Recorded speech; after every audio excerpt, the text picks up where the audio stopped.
হরে কৃষ্ণ। বরুথিনী একাদশী ব্রত মাহাত্ম্য শ্রবণ করুন। বৈশাখ মাসে কৃষ্ণপক্ষিয়া বরুথিনী একাদশী ব্রত মাহাত্ম্য ভবিষ্যোত্তর পুরাণের যুধিষ্ঠির শ্রীকৃষ্ণ সংবাদে বর্ণনা করা হয়েছে। যুধিষ্ঠির মহারাজ শ্রীকৃষ্ণকে বললেন, হে বাসুদেব, আপনাকে প্রণাম। বৈশাখ মাসে কৃষ্ণপক্ষের একাদশী কী নামে প্রসিদ্ধ এবং তার মহিমাই বা কী, তা কৃপা করে আমাকে বলুন। শ্রীকৃষ্ণ বললেন, হে রাজন, ইহলোক ও পরলোকে বৈশাখ মাসে কৃষ্ণপক্ষিয়া একাদশী বরুথিনী নামে বিখ্যাত।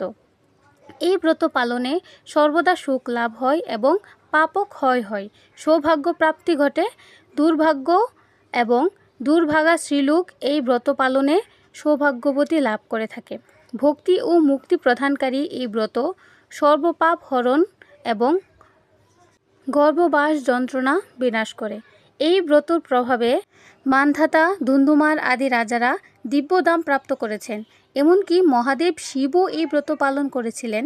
10,000 বছর তপস্যার ফল কেবলমাত্র এক বরুথিনী একাদশী ব্রত পালনে লাভ হয়।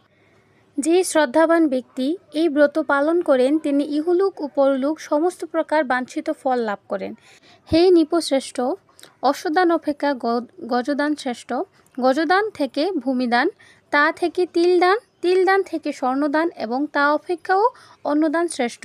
অন্নদানের মতো শ্রেষ্ঠ দান আর নেই।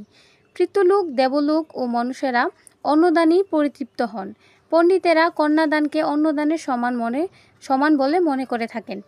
স্বয়ং ভগবান গোদানকে অন্নদানের সমান বলেছেন।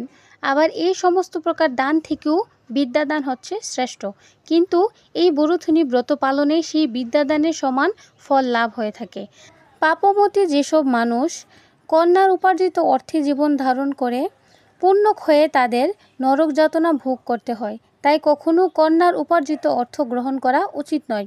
যে ব্যক্তি বিভিন্ন স্বর্ণালঙ্কার সহ কন্যা দান করে তার পুণ্যের হিসাব স্বয়ং চিত্রগুপ্ত করতে অসমর্থ হন। কিন্তু বরুথিনী ব্রত পালনকারী কন্যাদান থেকেও বেশি ফল লাভ করে।